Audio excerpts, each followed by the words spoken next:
Up and I shake the room. Swerve. Skirt. Go ahead, shake the room. Go ahead, shake the room. Up and I shake the room.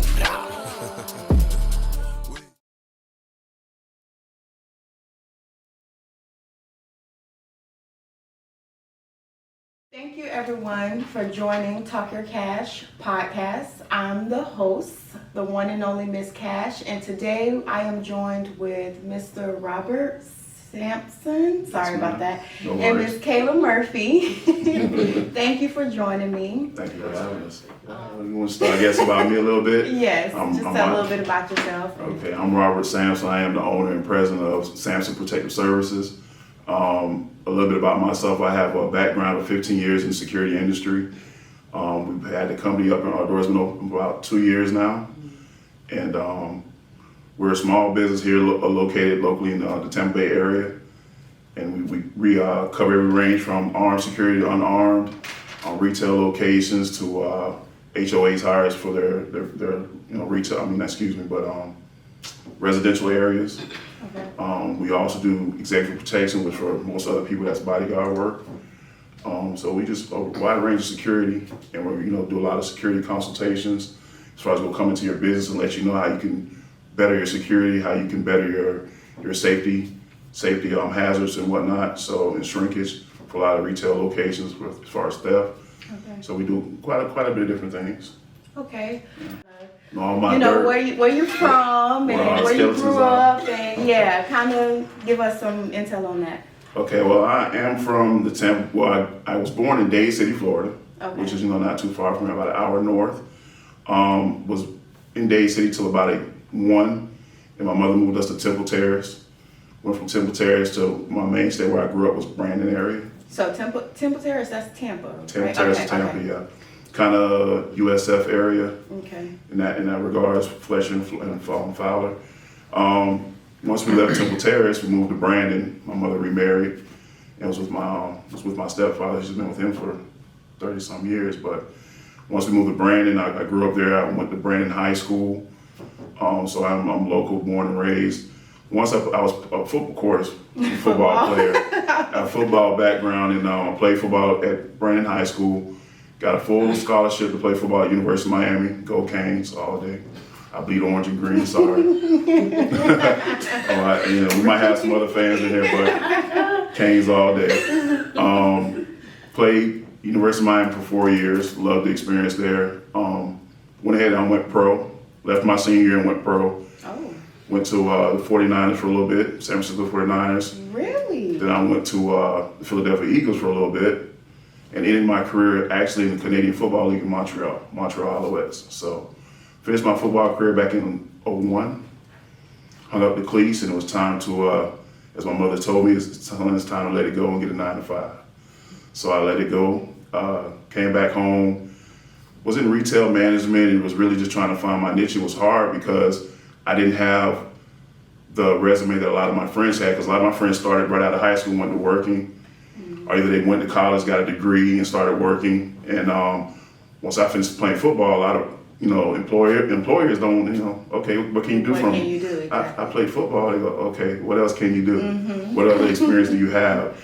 And I did not have that at the moment, so I was kind of in that realm, like, oh my goodness, my life dream is over. I'm not playing professional football anymore. What am I gonna do? How am I gonna sustain life? How am I gonna take care of myself? And started working in retail management, and in retail management, it's never enough. I was able to, my grandfather taught me some years ago, he said, son, I don't care if you shovel horse poop at the parade, be the best. And of course he didn't say, be the best shoveler you can be. And I've always taken that with me throughout life, and everything that I've put my hands on, I've done my best to make it, from whatever it was, to making it better. To the next level. To the next level. And that's what I did in retail, but it was just never enough.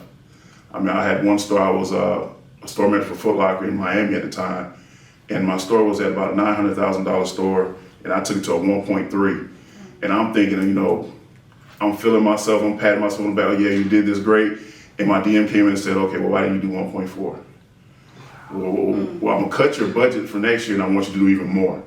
So when I started seeing how corporate America worked, I was like, it's not really for me. I'm busting my tail. I had a newborn at the time, and I just wasn't home. I was working 80 hours a week, and it just wasn't working out. So came back home to Tampa and started looking at things, just really trying to evaluate myself, and was really trying to find myself, and just definitely find myself as a career. Got into club promotion, and through club promotion, a lot of people started saying, okay, big guy, you must do security. And I'm like, no, I don't. But when people started asking, I'm sorry. No, that's good. You giving full details. So how did you get into club promotion? Friends. Friends, they were, really trying to help me find my way. I had a lot of good support base where they said, hey, look, man, well, I'm doing this. You want to get in? I can help you eat. You can help me make some money. And I said, you know what? I'll try it. I'm not doing nothing else sitting in the house. So I got into it and, just ran with it from there. I'm very good, and I've always been self-taught on a lot of things, whether it be computers. And at that time, that's when really internet was really, really popping as far as promotion. And, back in club promotion, there was a lot of hand-to-hand flyers. Yeah. Leave them in the grocery store, leave them at the counter at the 7-Eleven or the corner store. And then it got to the point where we saw the move was going to internet. And when I did so, I had a lot of people I was around, and they was like, man, how you get your personal page so many followers? How you get so many friends on Facebook? And at the time, I don't know if it's still, I know at the time you could only have like 5,000 friends on Facebook, and I was maxed out. And I created, I don't want to get into those things. Kayla doesn't like that certain part, but I had Bay Area Dolls, which was a group of young ladies who did a lot of club promotion for me back in early 2000s or something around there, whatever. But and I found a way, I found a niche. Like I said, whatever I put my hands on, I'm just give it full throttle. And that's how, when I got into club promotions, my niche to be able to go to the internet and push it and get people into the clubs. And the people were like, you got a thing for it, why don't you do it? So that's why I started like really creating myself, creating the Bay Area Dolls and making a push for it. So that's why I got into club promotion. And then of course it transitioned over to the security. Okay, that was going to be my next question, because there's like a big difference from, you went from retail to club promoting and now to security. Right. So what was the transition as far as going into the security? How did you start that? And it's funny, the way you broke it down to me, and I'm sitting here thinking I did all those things with a major in sociology and a minor in religion. So I definitely was doing nothing that my degree from the University of Miami gave me. But how I transitioned was, Kayla and I were newly in a relationship. Okay. And I was already working security, and I had my good friend, but we had talked many times about opening our own company. We were working for a couple of just sleaze bag type companies. And one gentleman we were working with at the time, he was not paying people properly. He wasn't, just how he conducted himself business-wise was just, we always told ourselves, man, if we had a business, we would never treat our employees that way or never make these decisions, do the things that he was doing. So he and I had always talked about it. And it was a dream of ours, just open our own business. And like I said, going back to it, when Kayla and I first started talking, when you get in a relationship, people ask you, what are your goals, what are your aspirations, what do you want to do in life? And I'm like, okay, I'm working. I know I'll be able to take care and handle being in a relationship and date and whatnot, but what do I really want in the cusp of my whole life and legacy to be? And I told her, I said, I really want, I want to open my own security business. And she looked at me and said, well, what do you need to do it? And I had, of course, done it before. My friend looked up all the paperwork and the fees and whatnot. So I told her, she said, okay, I'll give you that next week. And I said, what? I said, you want to do what next week? Because, you think you tell somebody something, Yeah. and, they're going to be like, oh, okay, that's great, that's nice, and pat you on the back and say, okay, let's go. And she said, well, I'll give you that next week. And for her to believe in me and give me that just extra push of motivation to say, if someone believes in you, what are you going to do with it? Are you going to let that be in vain, that she believes in you and she wants to support you, or are you going to do something about it? And I said, I'm tired of dragging my feet, so I reached out to my friend. I said, hey, man, I'm going to make it happen. She's behind me. I'm going to make it, do what it do. And next week, true to her word, she handed me the funds, and we are now Samson Protective Services. Wow. Yeah. And you started this in, you said about 2? It's going on 2 years. We open our doors May 1st. So it's been like a year and a half. Year and a half, yeah. What's the process that you had to take to start a security business? Okay, as far as security business, each state has their own policies. You're governed and you're licensed through the state of Florida. So everything has to go through the Department of Agriculture Consumer Affairs as far as your licensing, and also through sunbiz.org, which is where we had to actually, you create your, what they quote unquote, fictitious name and your LLC. So when we started, we had to, of course, do those steps, go through and get our paperwork from the state of Florida. And of course, they had their different requirements. I can't tell you each one as we're sitting here. It's been a while since I did it, but basically, you create your name, create your LLC, show proof of insurance. You have to carry a general liability insurance of at least $1 million for armed security and unarmed. So we actually have a $3 million policy, which you didn't know. I bumped it up to another $1 million because just with the way the world and things are going, you never know what could happen, and you have your officers and you have to have the liability. So you want to protect yourself as a business. But how we got started, we did those things. Once we had all those in place with our LLC and whatnot, we went to the state and said, okay, we have all this in place. What else do you need from us? There were a couple of fees and a couple of background checks they did. They wanted to definitely know who were the managing principals of the business, which is Kayla and myself. And once we got all the paperwork together, it's just a waiting game. You send everything into the state. Here locally, you have an actual Department of Agriculture, the central office, which is right across the street from the Florida Fairgrounds. So you can just walk your paperwork in. They'll walk you through every step. Okay, you need this, you need this. Hey, wait a minute, you don't have this. You have all these in line, and then once they have all your paperwork, they send it to Tallahassee, and then you just wait. Once you get your actual license back from the state, you clear a background check, and all your fees and everything are paid. They will send you your license in the mail, your B license for your security business, and you're good to go. So what specific license do you hold? As the business owner, I hold the B license, which is our actual license to have Samson Protective Services. And as individual licenses, I carry a D license, which is my security license to conduct security.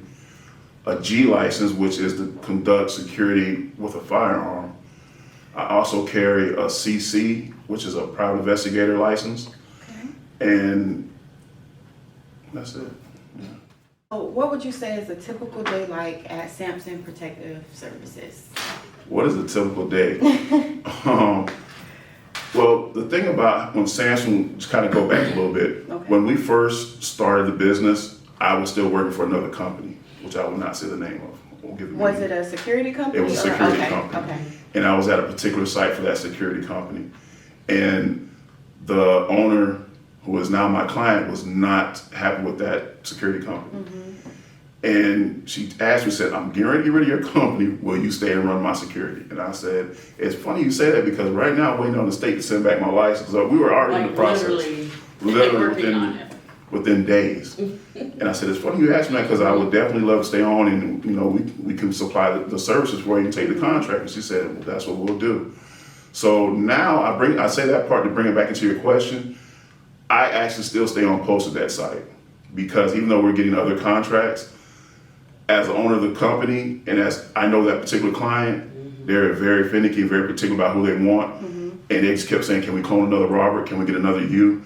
And I'm sorry, there's not a lot of 6'5", 400-pound black men walking around here that I can just clone and put them in that position. Part of what we do in the security field is very important to put officers on site, security officers on site that fit to the client's need. There are a lot of clients that are looking for a certain look. There's some clients that are looking for a certain background. A lot of the individuals we hired, our security officers are prior military, prior law enforcement, or both, or maybe still in I had couple of gentlemen work for me are part of the reserve, Army Reserve. So, it's very important to make sure you're fitting the needs of your client. So with that being said, our average day at SPS is, depending on the day, you might catch me on site. You might catch me doing paperwork or doing promotion, trying to drum up some new clients and new business. Our average day, we get up in our household 5:30 at the earliest, maybe a little bit early, depending on the day. We get our day going. One of the first things I do in the mornings is just check emails, making sure I'm getting back to clients, making sure I'm getting back to potential clients, and make sure that it kind of sets the tone of how my day goes. If I don't have anything particular on the schedule, it lets me know that we need to go out and, maybe do a couple of face meetings. With COVID, it's been a little bit harder. A lot of locations are closed down. I don't accept any incoming traffic unless you have an appointment. So our days just kind of fluctuate right now. So you're no longer out in the field. You're just running the business. You don't. No, I'm actually in the field still. Oh, okay. Yeah, I will one day take myself out of it, but when we were talking earlier before we started, like when it's your baby, when it's your creation, when it's something that you worked so hard to get and obtain, you don't want to just easily hand it over and just give anybody the reins to run it. And with this one particular site, it's the first site that I had, and it's hard to take myself away from there because of that site. I've been there 6 years. So the employees, the ownership, the management, they know me so well, and they know that they treat me like family. So and I tell them all the time, I'm very protective of my family, and you are my family. You are my extended family. So therefore, it's hard to take myself away from that. As the business grows, I will have to, and I know I do. I have cut myself back a lot of days. So I am in the field in that sense, but I'm also running. And sometimes when I'm in the field, I'm still running the business. Multiple hats in the company, pretty much. Yes, that's definitely a good way of putting it. I definitely do. But I love it. I love the challenge. I love being my own boss. There's nothing wrong with that. It's nothing like being your own boss. In the world. Well, I'm my own boss to a certain extent because the VP sometimes is a little bossy and maybe runs things more than I do. She's supposed to be. Exactly. Well, that's when it's hard when you got business and Yeah, which we don't talk about. Yeah. I'm sure I'll get myself in trouble. Now, moving on to the next question. What are the most important values of the company? Our most important, do you want to answer that one? No. Our most important values that we want to enforce and that we live by is supplying our client with elite personnel, supplying them with someone, security. And here's the one thing I'll say. One of the main things when you talk security, people say security guards. In the state of Florida, and I show people my license all the time, we're security officers. And to me, it's a difference because when you supply somebody with a security guard, a lot of times it's in-house and they have no training. Okay. They haven't been through any courses through the state of Florida. They haven't done any extra courses as far as hand-to-hand combat or, handcuffing. So what we do is we make sure our officers are well trained and well versed, and when we give them to the client, we live by giving them the best product. I cannot charge you and feel comfortable laying my head on the pillow at night knowing I didn't give you the best officers we had available or the best officers that's going to fit your location. So what we live by at Sands Protective Services, we're going to give you the best every time. We will not fall short. We're going to give you the best that we have. And if for some reason you're not satisfied with that, we're going to do everything in our power to rectify that. I love that. I really do. What are some of the challenges you've encountered with SPS? Some of the challenges, as we were talking earlier as well, is when the security industry is run by, and I hate to say it this way, but it's true, fear. So what we run on is in the state the world is in right now. A lot of times when you have mass shootings and you have different squabbles about elections and politics and whatever it may be, you have a lot of people that run and they will blow your phone up and say, I need security, I need somebody right now. I'm fearful, we need somebody. We have protesters that are breaking in and looting. We need security. And then what happens is once everything levels out and the fear factor dies down a little bit and everything kind of gets quiet in the world, then businesses start looking and saying, well, this is how much of our budget we're spending on security. Do we really need them? And the question was never, did you do a good job? Did you protect them? Did you save their life? The question becomes now, well, we have to cut back somewhere, or we don't want to spend that much money on security. Where, do we need to keep them? So that's one of the biggest things we have to work with every day. A lot of how the contracts are written with different sites. A lot of the contracts are not ready for long-term contracts. A lot of them are renewable after 6 months. So sometimes you look at, just working on being able to maintain a client. It's not of anything of your wrongdoing. It's just about letting them understand Look, a lot of times what we do is visual deterrent. It's not all, every day we come in, we're not gonna be handcuffing anybody, we're not gonna be detaining, we're not gonna be running people off. Some days it's gonna be quiet, and the days that are quiet, I love them. When my phone is not ringing, because I had an officer say, hey, Chief, I just had a situation with this patron, or I just had this situation over here, then this has been a great day. Any day my officer doesn't have to pull a firearm or do anything with that his duty belt carries, it's awesome. He got home safe to his family. The client was home safe, and they were happy, and everything's well. So a lot of the issues that we run into a lot of times really is just dealing with the maintaining of business, making sure people understand. We don't want to use the fear factor, but we want people to understand you need us. Yeah. You want to feel safe, you want to feel secure, you want to know when you leave your business, we're there after hours or wherever it may be, that when you come back tomorrow, you have a business. You have a location to come back to. And it's a necessity, and I think a lot of people are starting to realize that. Too many incidences. I did have one recently of myself where I won't get into details, but it got a little dicey. And I think the temperature of the world right now, the temperature of the United States is very, very high. And I tell clients all the time when I step in on that day, I say, you have to read the world, just not necessarily read the news, but just read what's going on, people's bodies language, people's just how they conduct themselves, their verbiage. Temperatures are a little high right now. So a lot of people that are upset about certain things with politics, and you get that with a lot of people that you come in contact with acting out.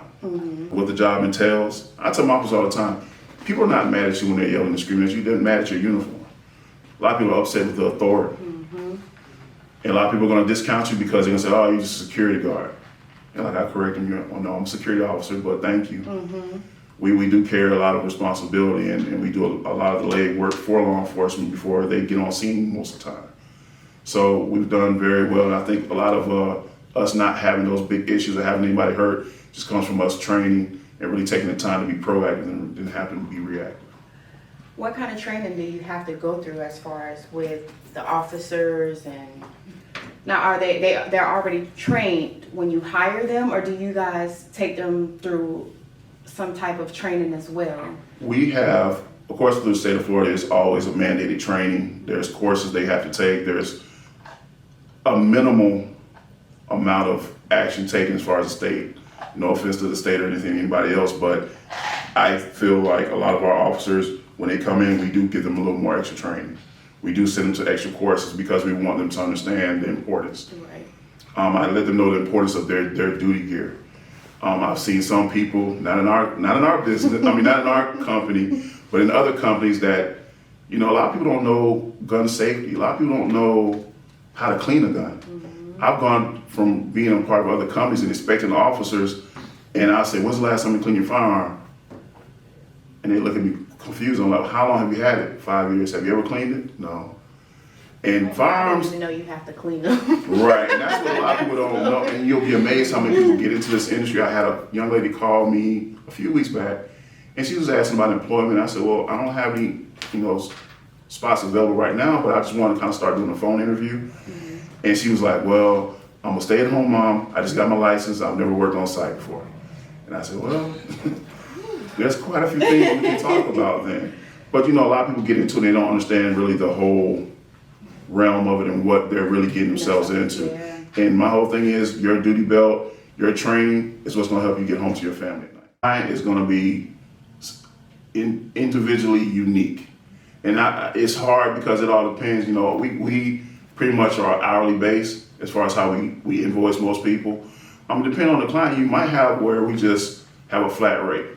But it all depends on how many officers you need. Do you need them 24/7? Or are you only looking for certain times of the day? Are you just looking for something overnight? Are you looking for something we call a fire watch? Which a fire watch is when you pretty much have an officer come out and just check your site. He doesn't stay on site, he just comes and checks it because you have construction going on, or you have after-hour vandalism. So he might come check it three times a night. So your pricing can range. It can range anywhere from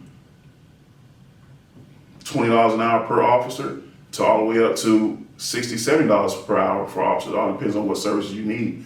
But what we don't do is we have some people that call and they ask for, hey, can you come supply service for security at my 1-year-old's birthday party? I mean, sometimes you have to ask questions. Well, why exactly do you feel you need security for a 1-year-old birthday party? And then they kind of start telling you that, they let you know, oh, this is what happened, or this is what I'm expecting, and then you have to weed out because liability is everything. I was telling you guys earlier, there is a lot of officers, because they don't know the law. When I say officers, private security officers, because they don't know the law, that they get themselves in a world of trouble because they pulled a firearm on someone that they didn't have the right to do so, or they put someone in handcuffs when that went from detaining somebody because you thought they committed a felony, or you witnessed them commit a felony. So now you didn't have enough evidence for that, and now you've basically been charged for kidnapping or wrongful detainment. So you have to be very careful. So our client that we're looking for is a client that is looking to respect what we do, because we have some clients that they hire us to do security, and then once we get on site, they tell us how to do security.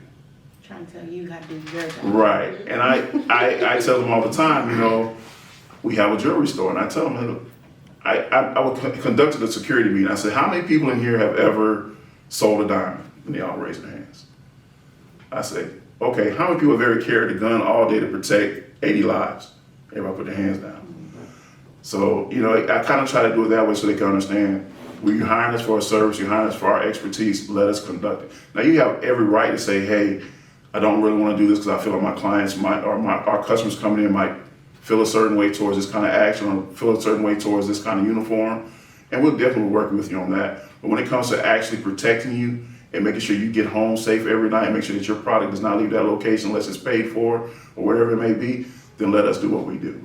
So we're looking for the clientele that was going to respect what we're there to do, and what they're hiring us to do, as much as we're going to respect their concerns about what we're doing. And like I said, you can range anywhere from $20 an hour to $70, $80 an hour. It all depends on what service you actually need. But if you call us, we'll be more than happy to walk you through it. I know it's a lot of people that don't know and don't understand how security field works. But no questions are dumb questions. Call and ask us, and we'll let you know. We'll walk you through it. And if we can supply you service, great. And if we cannot, but we can point you in the right direction of who can supply you service, we'll do that as well. We're not looking here to everybody's not a dollar sign to us. It's all about being safe and being protected. And I'm, like I said, I'm a protector by nature, and I want to make sure everybody's protected, whether we're doing the protection, hopefully we are, or whether it's somebody else. But as long as you're able to, protect yourself, that's all that matters. Oh, nothing.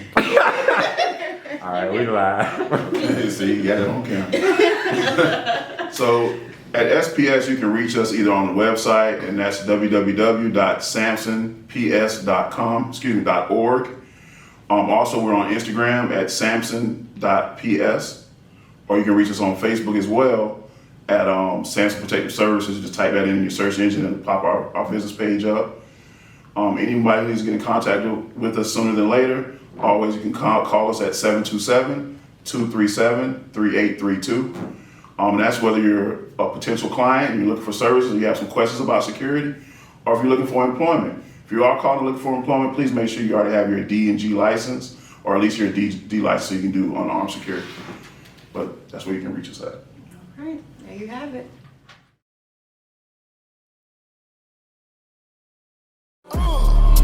Up and I shake the room.